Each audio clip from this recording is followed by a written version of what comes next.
Good morning, everyone. Thank you for joining us today. We're going to give it just a few moments to let individuals trickle into this virtual space before our conversation gets started.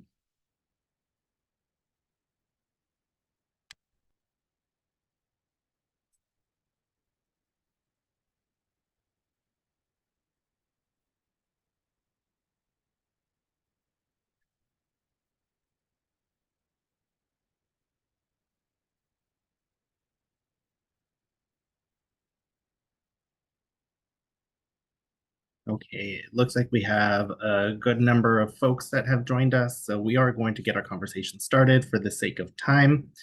Thank you all for joining us today. We have a great presentation on traveling while undocumented.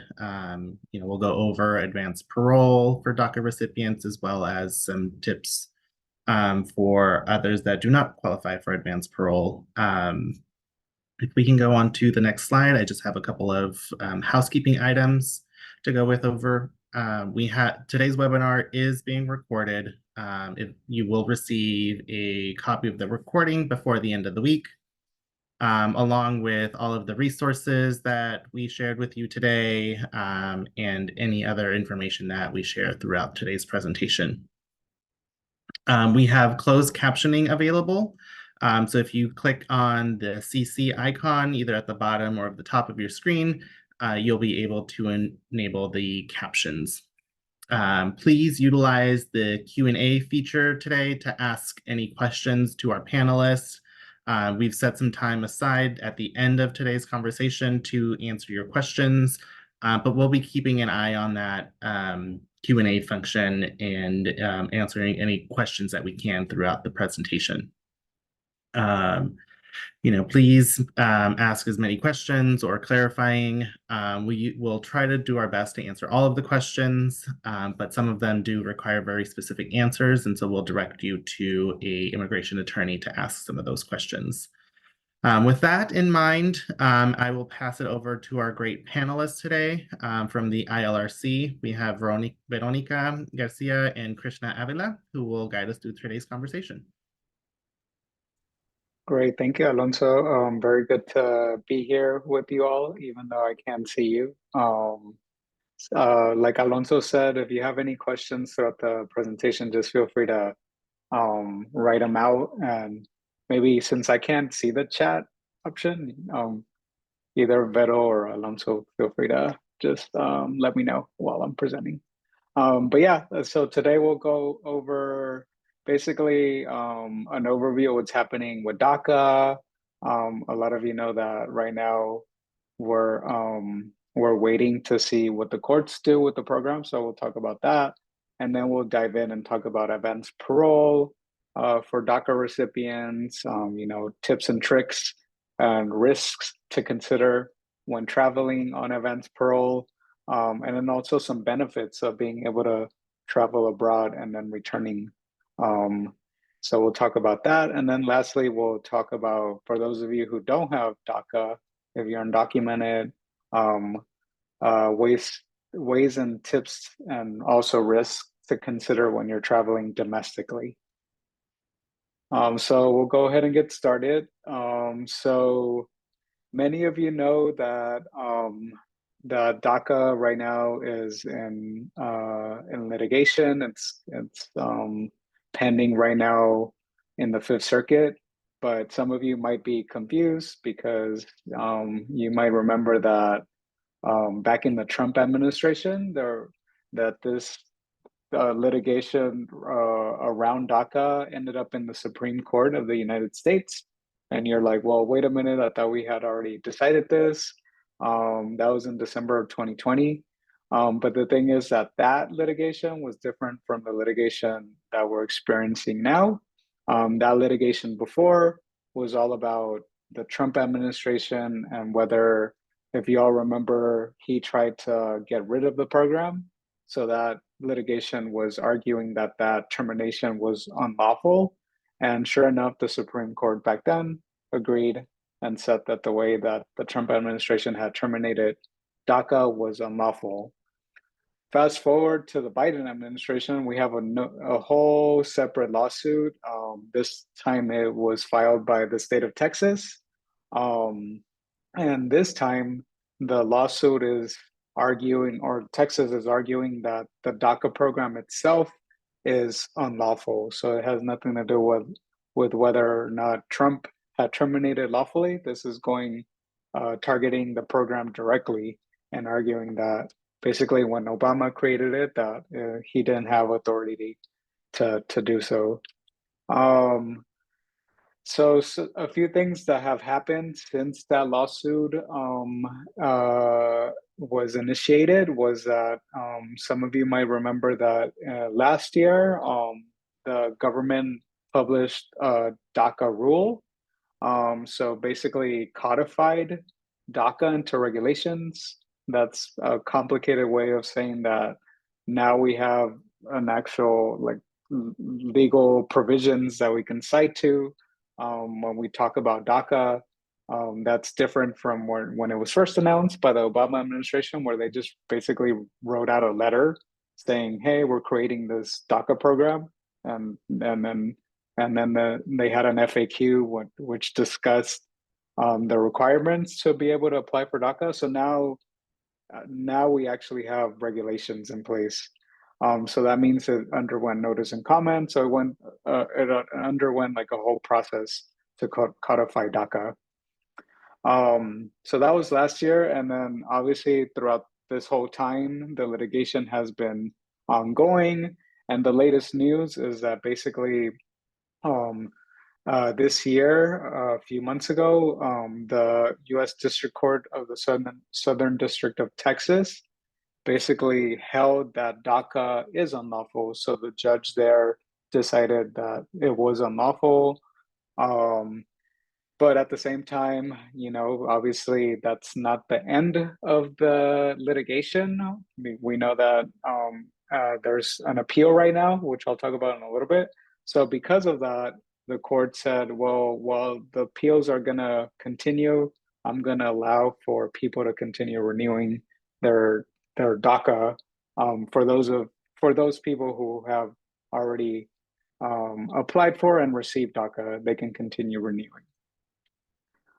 So what's next in this whole complicated litigation apparatus is that just recently, actually a few weeks ago, advocates appealed that district court decision to the Fifth Circuit. So that's where we're at right now at the Fifth Circuit. A decision by the Fifth Circuit on DACA is expected to come out sometime in 2024. We don't know when. We're guessing it might be summer of 2024, if not late 2024. But what's also important to note is that most likely after that decision, it's going to get appealed again. And that time it's going to be to the Supreme Court of the United States. And that's basically going to be probably the last time. And after that decision comes out, that's going to be the end decision for DACA. And that is probably going to be also either depending on when the Fifth Circuit rules and when the appeal happens, and if the Supreme Court decides to take the case. Sometimes it decides not to, but if it does, most likely that decision is not going to come until 2025 is our best guess. So that's just to give you a sense of the timeline. I talked about now we have DACA and it's codified. So there's like legal provisions we can cite to. But what the DACA rule did is that it replaced that Obama memorandum. So that letter that I talked about. So now again, we have provisions in the law that we can cite to.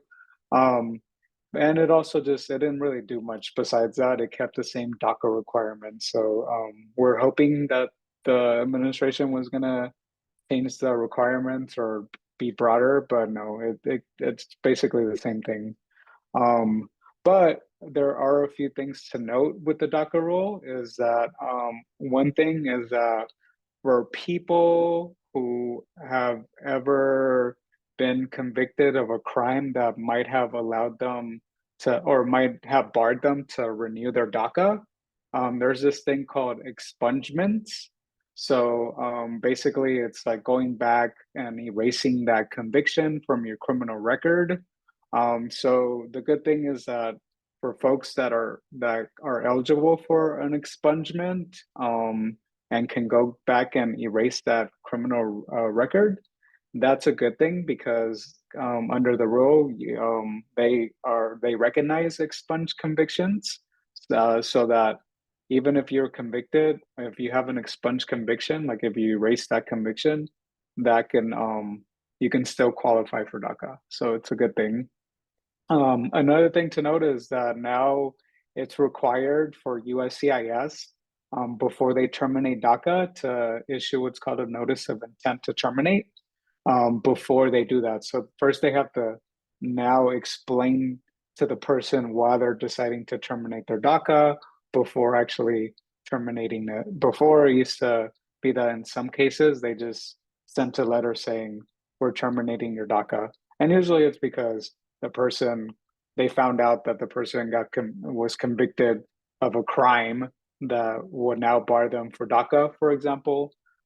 So in those cases, they would just send a letter saying your DACA is terminated, and now they have to explain why they're seeking to terminate, and then that gives people a chance to maybe argue that they are still eligible for DACA. So it's a good protection to have. And then also it generally protects information about DACA recipients, including in the application. So once again, and that is basically the same protections that existed from before. So who's eligible for DACA? So once again, right now, USCIS is accepting, processing, and granting DACA renewals. So you're eligible to renew if you currently have DACA, or if your DACA does expire, you can submit your renewal and it will be processed if the expiration is less than a year. So that's very important because we do know of some people who allowed their DACA to expire for more than a year and now they cannot renew. So very important to submit your renewals on time. So when do you renew? So the USCIS is still suggesting that you submit your renewals if it's going to expire 6 months from now. So if that's the case, renew as soon as you can. If your DACA expires 6 months to a year, you should consider renewing, but you should keep in mind that you might receive less time with your DACAs. The earlier you submit your renewal, the less time you'll receive. So it's not like a whole another 2 years start from whenever you renew. They just take into account, like how in advance you submit your renewal. And so so you should just submit it on time. Just on a practical, as a practice tip, what we're hearing is that it's actually taking if it's not a complicated renewal case, especially if you're now able to renew online electronically. If you're doing that electronically, it shouldn't take that long. But still, the tip is to submit within 6 months of expiration. All right, so now I'm gonna just quickly go over Advance Parole for DACA, what it is, and then Beto is gonna guide us through the rest of just more tips and flags to consider when you are applying for Advance Parole. So what is Advance Parole? It's basically the advance authorization by the government to be able to re-enter the United States when you return from a trip from abroad. When you return back into the country, they parole you in. That's the legal term. And as you'll see on the screen, when you are approved for advance parole, they provide this notice that's given on this form. It's called the I-512L. And so that's what you would use to travel. Advance parole is not specific to DACA, so other immigration statuses can also receive advance parole. For example, TPS, temporary protected status. You like some people who are applying for adjustment of status. Um, they're also able to apply for advance parole. But for DACA, we have specific requirements as to who can be eligible. Um, so for DACA, the reason for travel has to be one or more of these three reasons, which is either it has to be for an employment purpose, humanitarian purpose, or an educational purpose. As you can see on the screen, for an employment purpose, some examples include having an overseas assignment by your employer. Maybe you have an interview, conferences. We know that there are conferences abroad where it might be beneficial for the employee to go and get trainings or go learn new information about the field that you're in, specific trainings or meetings.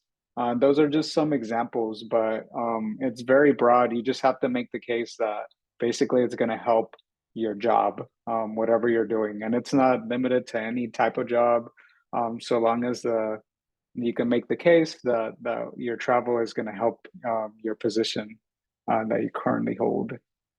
Humanitarian, obviously, I think that's the most common. People who are going, for example, to obtain medical treatment. Um, Maybe you find out that going abroad might be cheaper than getting medical treatment here in the United States. That could be a reason. But also going to visit certain family members, especially family members who are sick. Um, that's commonly approved, or attending a funeral of a family member who just passed away. Unfortunately, it used to be the case that before people were able to travel, and even if the family member died years ago, they were able to make the case that they were going to go back and visit the tombstone, for example. But what we've been hearing right now is that really just focusing on recent deaths. So if it happened recently, that's something that could get approved. And then lastly, especially for you all who are in school, we have the educational purpose. It doesn't have to be for school. It could be, again, like these are very broad categories, but the most common are students who, for example, want to study abroad. We know plenty of students who have been able to study abroad, go abroad for a semester. For those people, like they've even been able to make the case that they should be able to come back during the holidays, for example, if they want to come back and be with their family and then go back to their study abroad program. That's pretty common. But maybe for those of you who want to do research abroad, that's another common purpose. And then lastly, like I said, it doesn't have to be related to your school. We also know that, for example, the Mexican consulate has in the past had these programs where DACA recipients could apply and go as a group to do what's called a cultural exchange program, so that they can go back to their country and learn more about the history and culture of said country. So just to give you some examples of basically these categories. And how do you apply for Advance Parole? So you fill out the form I-131, application for travel document. It is $575, and you submit that to USCIS. And when you are filing this application, you're also obviously including evidence that your travel is for one or more of these reasons.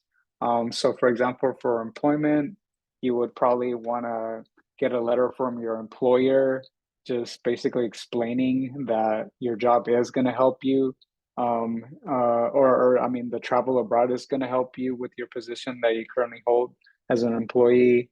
Maybe conferences, brochures, programs, information about the things that are going to happen while you're abroad. For humanitarian, often we see, especially if you're visiting family members, letters from physician, hospitals, social workers, proving that maybe your family member is ill or has an extreme age, things like that. And educational, most of the time it's the school providing letters and evidence that you're going to be going abroad for school purposes.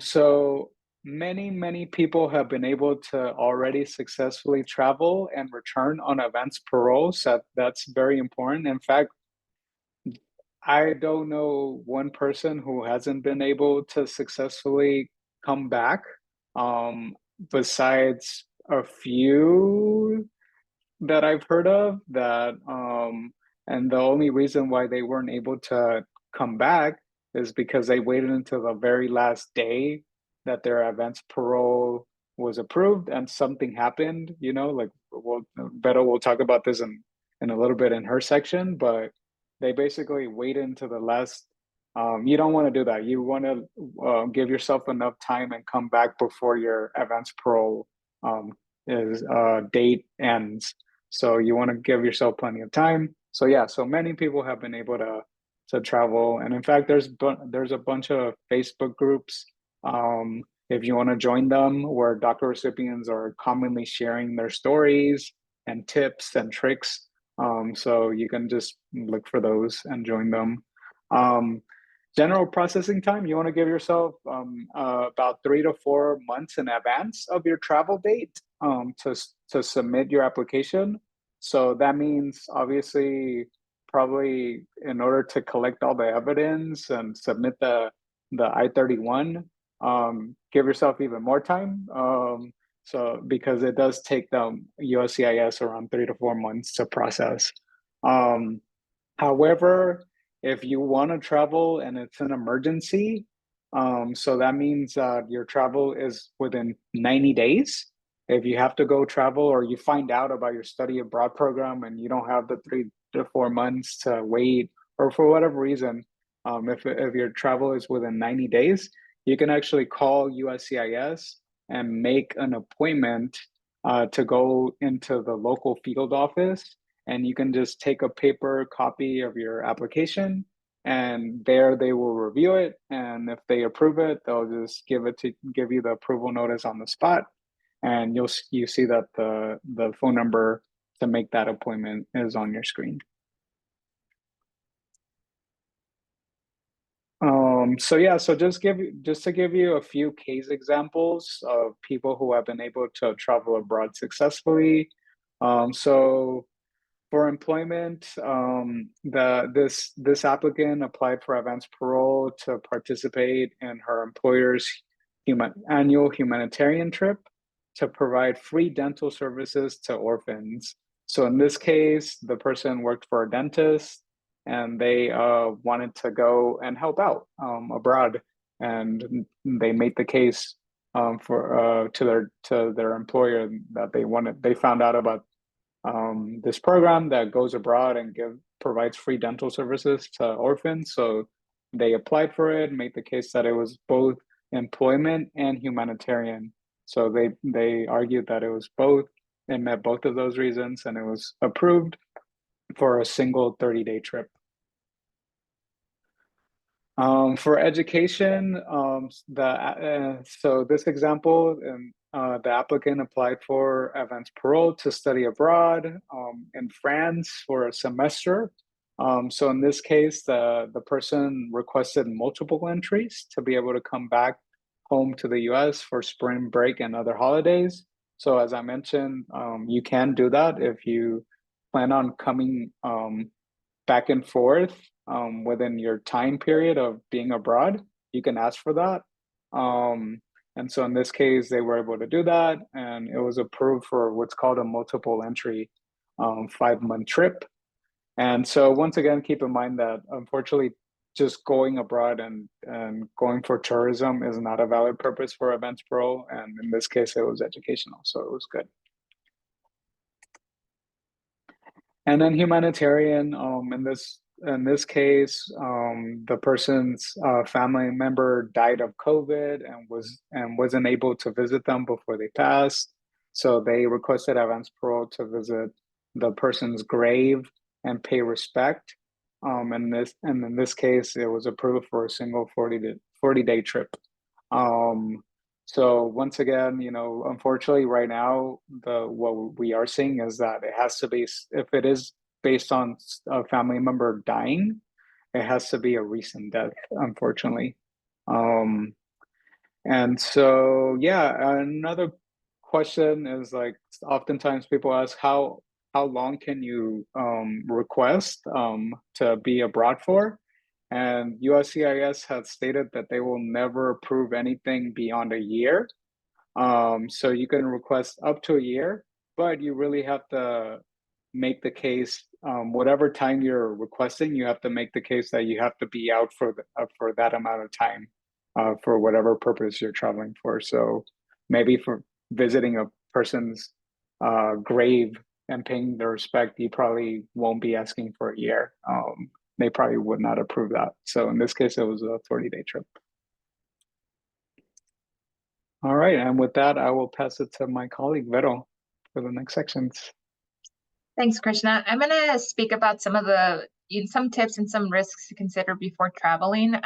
As you know, Krishna mentioned, this is Advance Parole is available to DACA recipients, if they qualify within one of the reasons that Advance Parole is granted: humanitarian, education, or employment purposes. And, it is a permit to travel. So there are some things that you have to take into consideration and also be aware of when you travel, because you are going to be using that permit to re-enter the United States. And you want to make sure that nothing happens at the border that will make your entry, more difficult or a headache when you're dealing with the officers at the border. Next slide. So just some general tips to consider before you travel, right? So once you are approved for your advance parole travel, right, you will be sent that document that Krishna showed. That will state the dates, that you are allowed to travel. It will also state your name, right, where you're going, whether you're entering once or entering many times, right? What is the permission you have?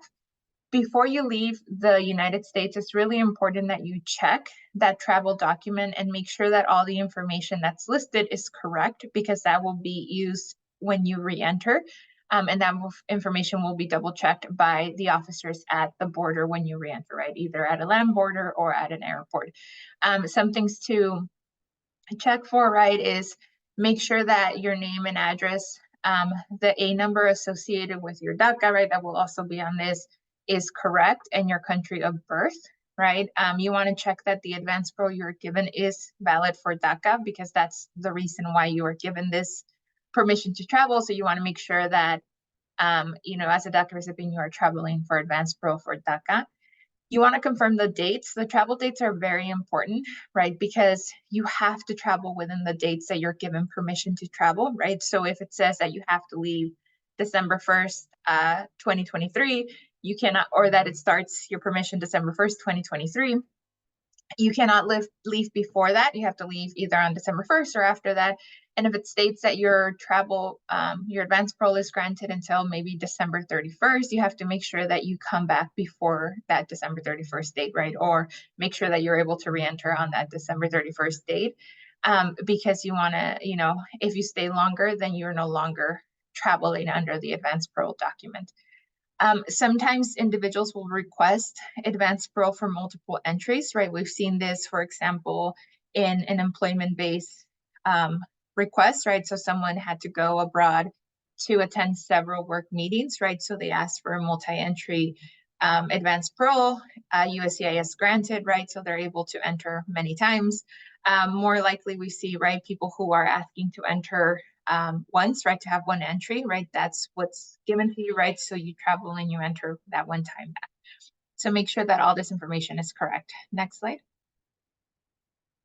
All right. Also, before you travel, you want to make sure that you have your valid DACA. Like I mentioned, right, you are traveling on advance parole based on being a DACA recipient. That's why you were granted DACA. I'm sorry, that's why you were granted advance parole. In order to travel, right, you have to have a valid DACA, right? So make sure that your DACA is valid and that you have enough time on your DACA to travel using this advance parole document, and also that you have a passport, right?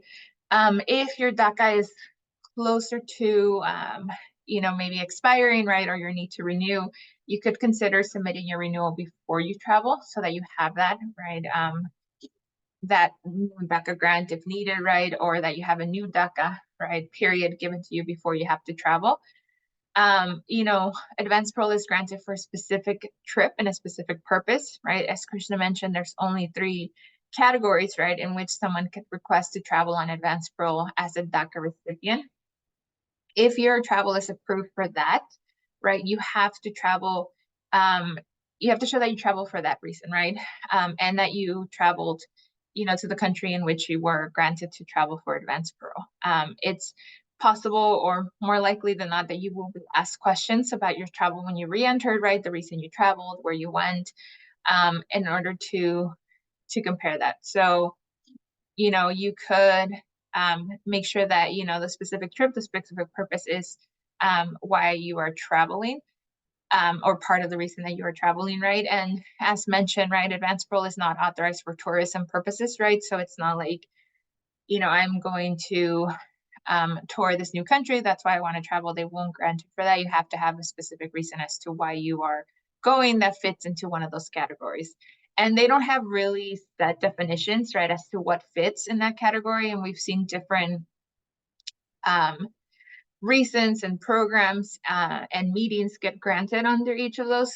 So it's definitely worth exploring with a legal rep, right, to see if your reason for travel would fit into one of those, or if it's been granted for one of those as you are thinking of traveling on advance parole. Next slide. Also, right, depending on the country to which you travel, it's important to check what requirements that country has for you to enter, and also what requirements the United States might have for you to re-enter to the United States. As we saw, during COVID, people were being asked to get tested for COVID before they re-entered the United States, right? So allotting time to make sure that happens. I don't think that's a need anymore, but definitely look into what are the specific requirements, right? If you're traveling to a country that might need a visa, make sure that you secure that and you have that before you leave, or before you attempt to travel, right? And you have enough time to travel within the time period given and get all the required documents. Also, vaccinations may be required to return to the US, so make sure that you have all the required vaccinations in order to return into the United States once you travel. And then also, things change, right? COVID is still around, right? It's not like it was before, but definitely things to look out to, how different world events might impact the travel, your international travel, and whether that will make it longer for you to return into the United States, whether it could delay your flights, etc. Right? You want to make sure that you account for that timing in your request for advance parole and in your planning as to when you're going to return, right? So if you're given a 30-day advance parole period, right, account for maybe a few days, maybe a week to come back to the United States, right? All these conversations would be good to have with your legal rep or the person that's helping you request advance parole, so that you make sure that you re-enter before the expiration of your advance parole, so that you minimize any issues that might come up at the border. Next slide. And then also, right, advance parole, even though it is a permit to travel, right, and it's giving you advance permission to be paroled back into the United States, it does not guarantee that you will be allowed to enter the United States, right? When you present yourself at the border, you are requesting to re-enter the United States using this document. Like Krishna mentioned, we haven't heard of people who have had issues for the most part, right? Having re-entered, right? They are usually questioned a bit, right? Why did you travel? And then they're allowed to re-enter. But it's definitely important to get screened and consult an expert before you request advance parole, and also before you travel, because you want to make sure that you are prepared to answer any questions that you will be asked when you present yourself at the border, and that you're also able to explain clearly the reason that you traveled, how long you were abroad for, etc., in case anything's come up, right? It's especially important for people who have maybe been deported in the past or have an order of removal, or have had any contact with ICE, right, or Border Patrol, or any arrests or convictions, to speak to an expert.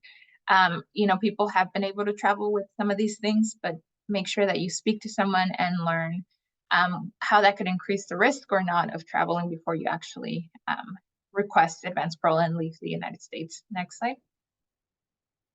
Okay, so what can you consider when you're returning to the United States, right? So when you return, make sure that you are carrying your unexpired DACA card, right? That is your work permit. It states, right, that you have DACA. When the period for which you have DACA, this could also be the notice that you get of your DACA approval, right? It usually states the dates for which you have been approved. Make sure that you're carrying a valid passport and the original advance parole document that you get in the mail. You usually would get 2 copies, right? And that usually will get stamped when you enter, right? Either at a land border or at an airport.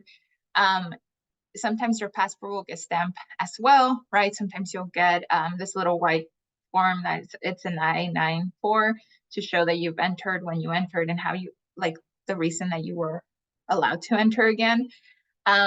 If you don't get that paper back, because we've heard of cases where the officer keeps both copies, because you usually get 2, make sure that you ask for a copy, right? Because that's your proof that you were paroled into the United States, and you will need that information for your next DACA renewal. They'll ask if you've left the country, anytime after August of 2012.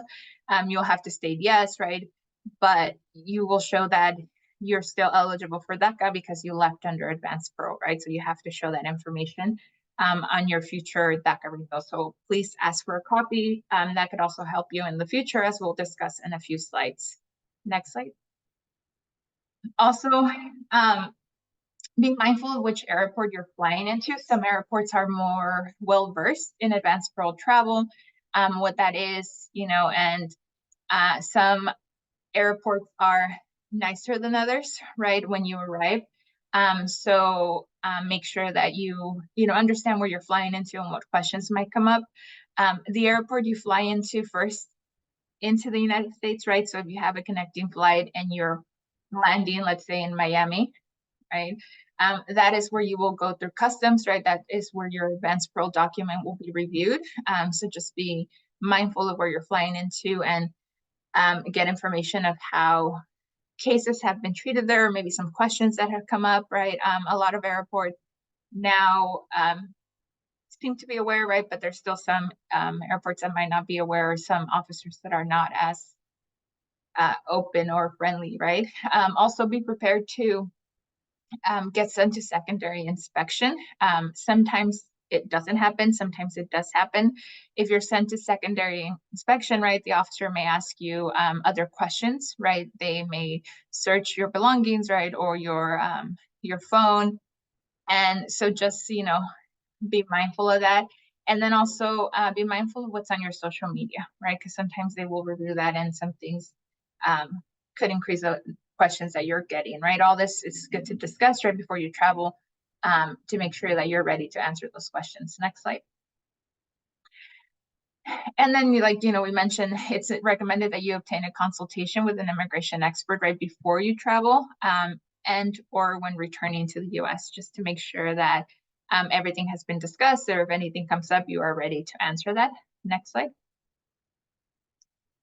Okay, so what are the pluses about traveling on advance parole, right? Obviously, it's great that you are able to ask permission to travel abroad, right? A lot of people use this opportunity to participate in, study abroad programs. They use it to participate in job opportunities abroad, right? Like meetings or conferences, and also to visit family members who they might have seen in a while.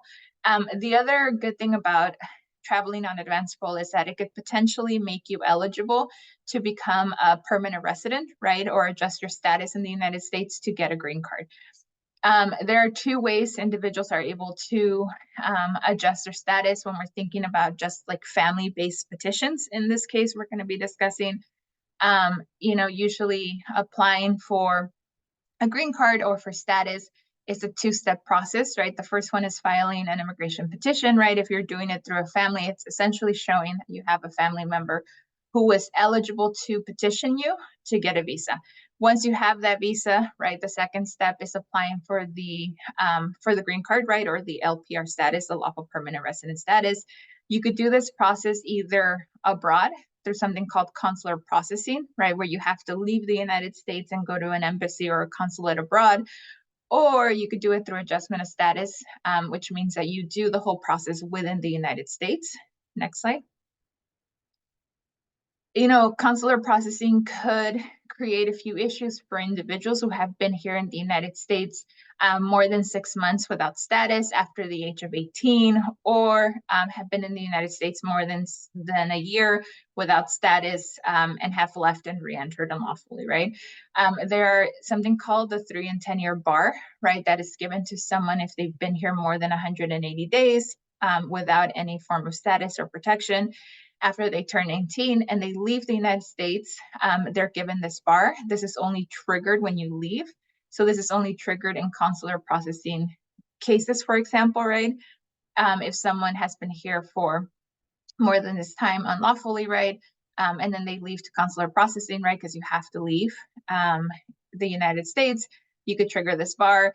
If you don't have someone that could ask for a waiver in this case for you, then you would essentially be kind of stuck in that situation, right? Because you would have to wait the 10 years for this bar if you don't have a waiver, and then that could just make your process complicated and have you stay in another country for much longer than you expected, right? There are a few cases where people don't accrue unlawful presence, right? One of those is while being in DACA. Another thing that wouldn't trigger this, right? I said leaving triggers this. Leaving on advance parole does not trigger this. But it's, you know, things to consider when you're thinking about, you know, what process you would take and what things might make it harder in your process. Next slide. For adjustment of status, right? Since you don't have to leave the country, if you're eligible for that, you don't have to worry about those bars. You would be eligible to adjust status if you meet certain requirements. Not everybody is eligible, but some people are eligible. Two common forms in which people adjust status. One of them is 245I. These are people who have old petitions, right, filed on or before April 30th of 2001. Those people would be eligible to adjust status even if they entered the country unlawfully, so long as they meet those requirements. So if you know, if your parents were ever petitioned in the past by a family member, right, or there's an old petition in which you were included in the past by, you know, a family member, it's important to ask to see if you would be 245I eligible. The other one is 245A, right, which is a person who could show that they were inspected and admitted or paroled, right? In those cases, then you would be eligible to adjust status. Just to note, these are just really preliminary, right, requirements, so it's important to get screened. But just to speak a little bit about how parole could help you, that advanced parole could help you. Next slide. So for those who, you know, would need to or would want to adjust under 245A, right? Like I mentioned, you have to show that you had been inspected and admitted or paroled.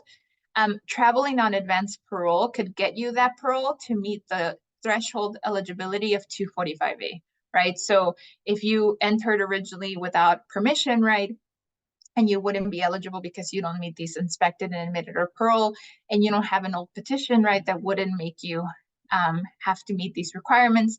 Traveling on advance parole allows you to meet that threshold requirement. There are other requirements, right, to adjustment of status, like you can't be barred under this other section that states if you've ever worked without authorization or you haven't maintained unlawful immigration status. So there's other things to check, but you know, that travel on advance parole, if you have that initial, I've been paroled, it's important to, you know, go and get screened and see if you wouldn't be denied by these other bars, right? But because you at least have that threshold requirement. Next slide.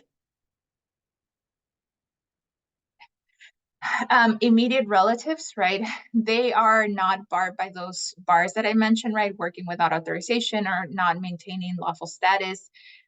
Those are spouses of U.S. citizens, children under 21 who are unmarried, right, of U.S. citizens, and then the parents of US citizens who are 21 years and older, right? So if you fall into any of these categories, you don't have to worry about those bars, right? There are other requirements, right? But it means that you're just one step closer to being able to adjust status in the United States once you've been paroled. Next slide. So let's do a quick example, right? Claudia entered without inspection by crossing the border and began working without authorization to help her mom. She received her DACA when she was 19 years old. She now wants to marry her US spouse, Natalie. Claudia travels on advance parole and re-enters. Is Claudia eligible to adjust status? So here there are a few things, right? She's working without authorization. She's 19 when she gets her DACA, right? So she has accrued some unlawful presence, but now she wants to marry a US citizen and she traveled on advance parole. The next slide. Though Claudia would need to have a further discussion, right, with her rep to see if there's other things that might make her case complicated. At an initial threshold requirement, Claudia would meet the 245A definition of parole because, you know, she was paroled, she traveled and re-entered successfully on advance parole. So then she meets that first inspected and admitted or paroled check, right? And because she's an immediate relative, she's not barred by having worked without status or having non-maintained lawful status. So Claudia would be on her way to see how she could obtain her green card and obtain her permanent status within the United States because now she's married to a US citizen, right? So just things to keep in mind, you know, once you travel on advance parole, it's important to speak to a legal rep to see if you are, you know, closer right now to adjust under 245A and then become a lawful permanent resident. Next slide. Okay. So I will pass it now back to Krishna, who's going to talk a bit about flying domestically. All right, great. So for these next few slides, we'll just quickly talk about, for those of you who don't have DACA and are undocumented, oftentimes you want to travel. Obviously, traveling abroad is, yeah, you can do it, but that means that you will now be stuck outside the country. So we don't advise that if you don't have any status. But flying domestically, meaning like flying within the United States, could be a possibility.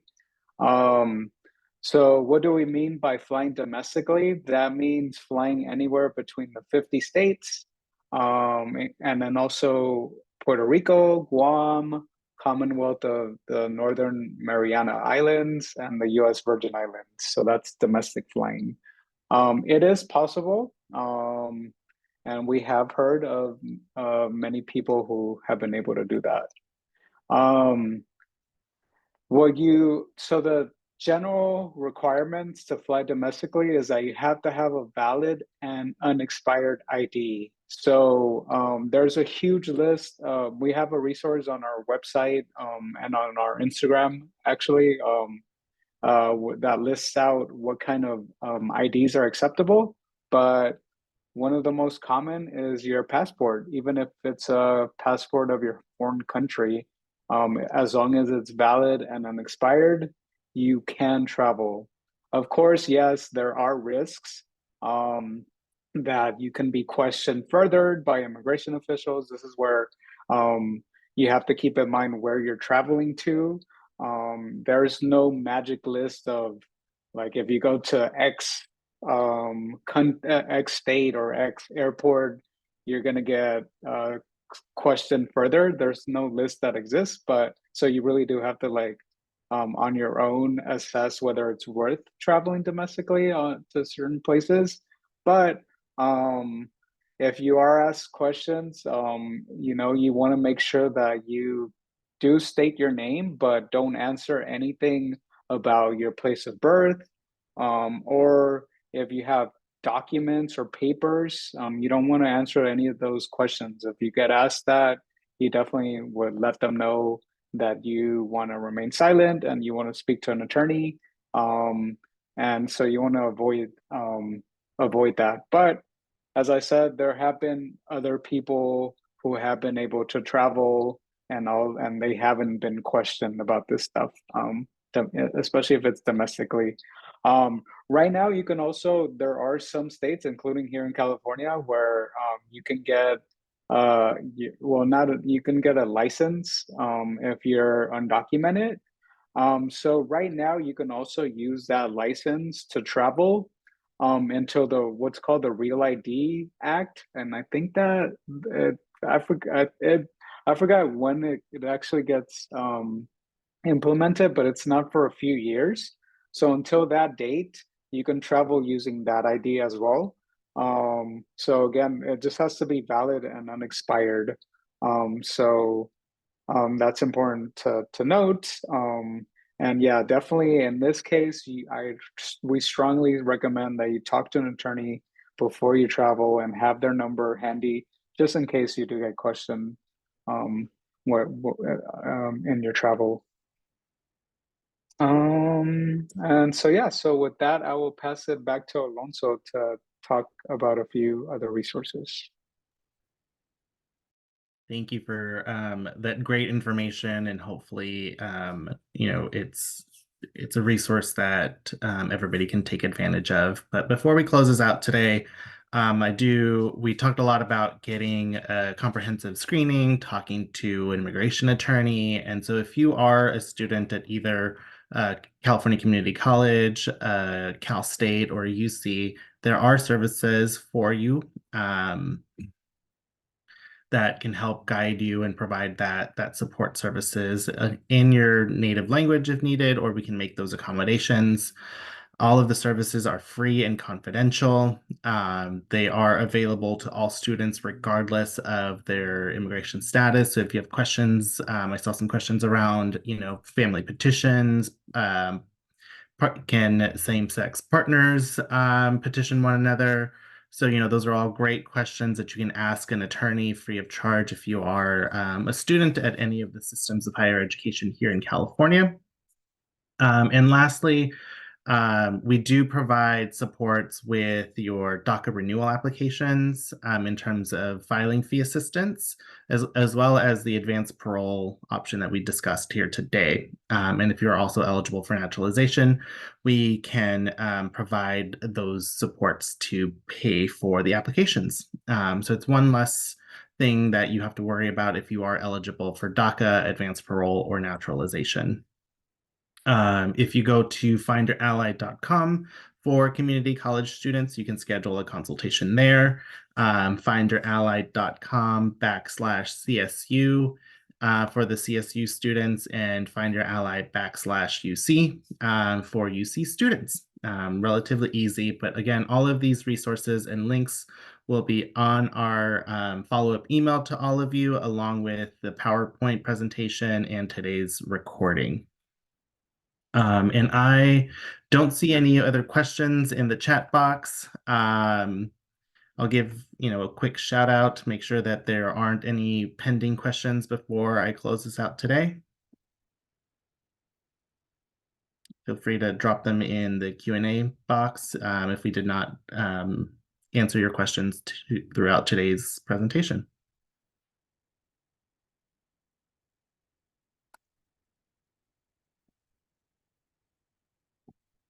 Seeing none coming in, I'm assuming we did a great job of answering everybody's questions. But if you have additional questions, like I said, please schedule a consultation with one of our attorneys, and they'll be able to guide you in that process and make sure that you are informed of next steps when it comes to applying for advance parole. If you've already applied for advance parole and have questions about it all, they'll be able to guide you in that. So thank you, Vero. Thank you, Krishna, for your presentation today. I appreciate your time and sharing of your expertise. And thank you to all of our attendees today. You will receive an email with the recording and all of the resources that we talked about today. So thank you all for joining, and we will see and talk to you all soon. All right, thanks everyone. Thanks, everyone.